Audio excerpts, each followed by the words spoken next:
honoré, Saint-Esprit, tu es honoré. Jésus le Messie,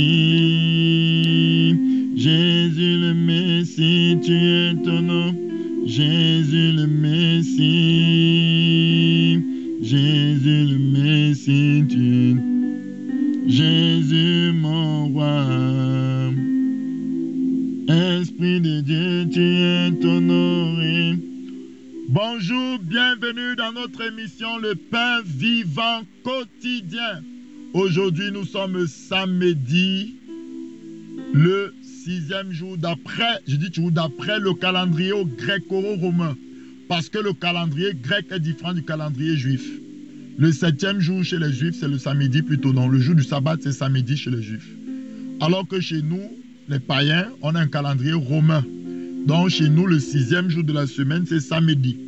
Et donc au 6e jour, Dieu a dit, créons l'homme à notre image, selon notre ressemblance, et qu'il domine sur tout. Qu'il domine exactement sur tout.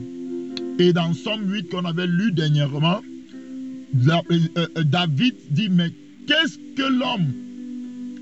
Tu l'as fait de peu inférieur à Dieu, mais tu as mis tout sous ses pieds. Alléluia. Gloire au Seigneur Jésus de Nazareth. Gloire au Seigneur Jésus de Nazareth. Donc, bien-aimé, je veux que tu saches que tu es fait à l'image de Dieu si tu es un enfant de Dieu. Alors, écoutez-moi bien ce matin, sur cette terre, il y a deux sortes d'humains, deux sortes d'êtres humains. Il y a l'ancienne créature, c'est-à-dire les descendants d'Adam, le premier homme, qui ont la vie d'Adam, qui sont des âmes vivantes, qui ne vivent que par leur âme, c'est-à-dire qu'ils ne marchent que par leur intellect, leur intelligence, ils ne fonctionnent que par ce qu'ils voient, par ce qu'ils ressentent, par le raisonnement, par la science, par la philosophie. Donc ils sont contrôlés par ce qu'ils peuvent analyser. Donc ça c'est le premier Adam, c'est le premier être qui a chuté. Lorsqu'il a péché, il est tombé, il a été contrôlé par le péché. Le péché est entré jusque dans son esprit et a créé ce que la Bible appelle le vieil homme. Et ce vieil homme-là est toujours dominé par le péché. Ce vieil homme-là ne peut même pas faire ce qui est de Dieu. Voilà pourquoi l'apôtre Paul dit, quand quelqu'un est charnel, quand quelqu'un est du vieil homme, il ne peut même pas faire la loi de Dieu, car il ne le peut même pas, parce qu'il est charnel. Alléluia. Et il y a l'homme nouveau. L'homme nouveau, c'est celui qui est né de Dieu. C'est celui qui a accepté Jésus-Christ dans son cœur. Jean 1, verset 12. À tous ceux qui l'ont reçu, à ceux qui ont cru en son nom, la parole de Dieu a donné le pouvoir de devenir enfants de Dieu, lesquels sont nés non de la chair ni du sang ni de la volonté de l'homme, mais sont nés de la volonté de Dieu, sont nés par l'Esprit de Dieu, sont devenus une nouvelle créature. Alors, la parole de Dieu nous dit que quand Nicodème est allé vers Jésus dans Jean 3, le voit de nuit, il lui a dit que, mais, que faire donc pour être dans le royaume? Que faire? Jésus lui a dit que pour entrer dans le royaume, de Dieu, il faut naître de nouveau. Nicodème n'a pas bien compris. Nicodème a dit, qu'est-ce qu'il faut que je retourne dans le ventre de ma maman? Jésus a dit non.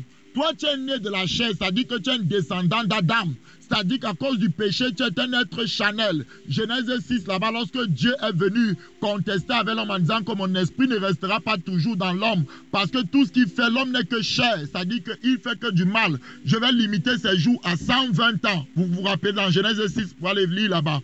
Alors, ici, Dieu dit clairement par Jésus que si tu veux entrer dans le royaume de Dieu, il faut que tu naisses de nouveau, mais ce n'est pas une naissance physique, c'est une naissance spirituelle. Ce qui est né de la chair est chair, mais ce qui est né de l'esprit. Or, vous savez que le Saint-Esprit, c'est Dieu. J'ai déjà enseigné sur la divinité de Jésus, sur la divinité de l'esprit, c'est les mêmes personnes. Donc, si tu es né de l'esprit de Dieu, si tu es né de l'esprit du Père, encore l'esprit de Christ, c'est la même chose.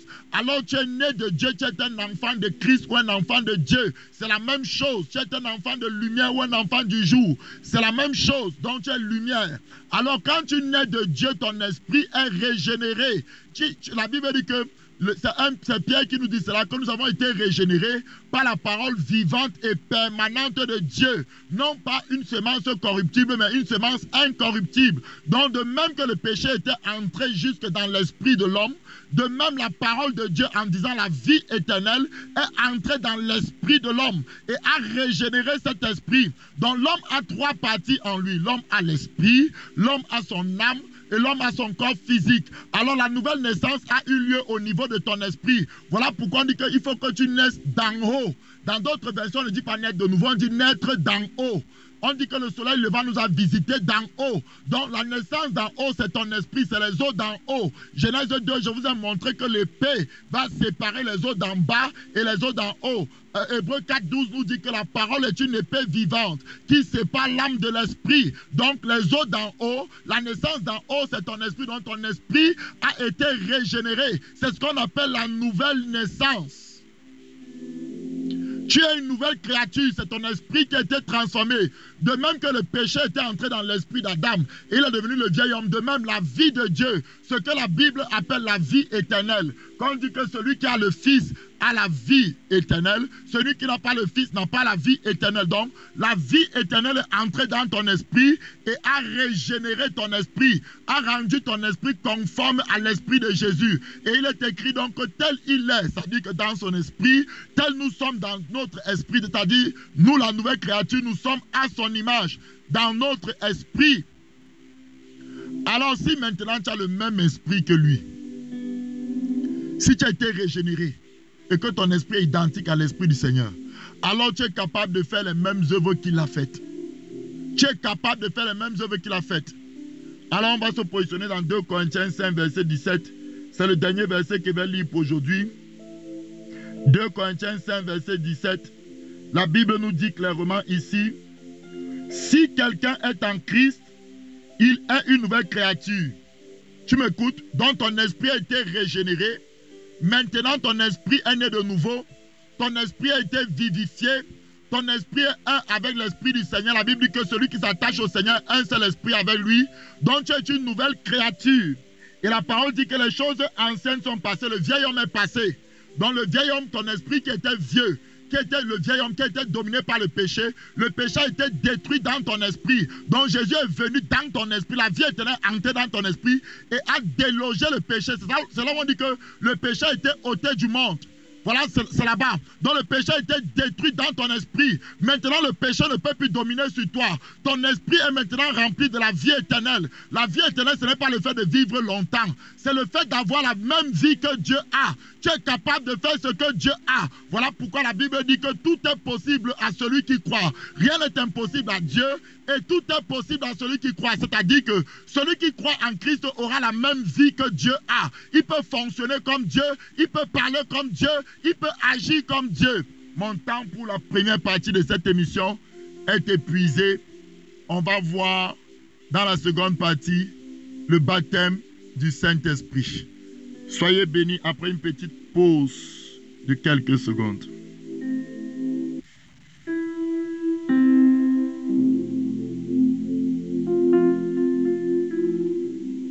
Bonjour bien-aimés, bienvenue dans notre émission. Nous continuons l'enseignement sur le baptême du Saint-Esprit. Hier, nous avons vu que le parler en langue est une langue céleste que Dieu va donner à quelqu'un qui vient de recevoir le baptême du Saint-Esprit. Donc, lorsque tu es baptisé du Saint-Esprit, il faudrait que le parler en langue soit manifesté dans ta vie. Alléluia, comme signe initial. Pourquoi? Parce que je vous ai dit que quand quelqu'un apprend une langue terrestre, l'anglais, le français, tout ce que vous voulez, c'est pour apprendre les choses terrestres. De la même manière, pour apprendre les choses célestes, il y a un langage spirituel pour décrire les choses spirituelles. Et ce langage spirituel-là, c'est le parler en langue que Dieu te donne.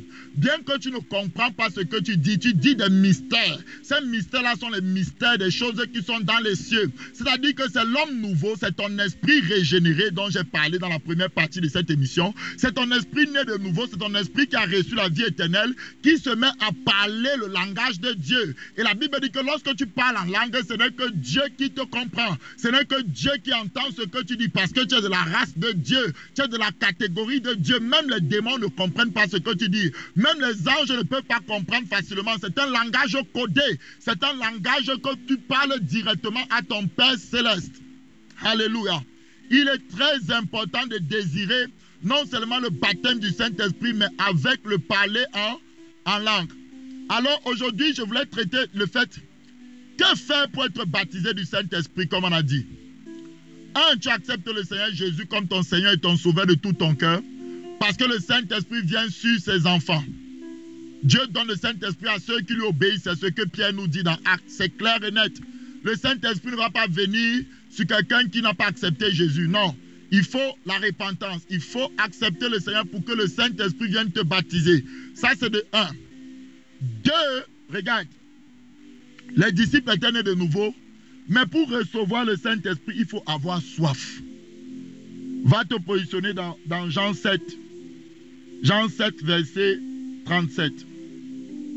Jean chapitre 7, verset 37. Merci Seigneur pour ta bonté et pour ta fidélité.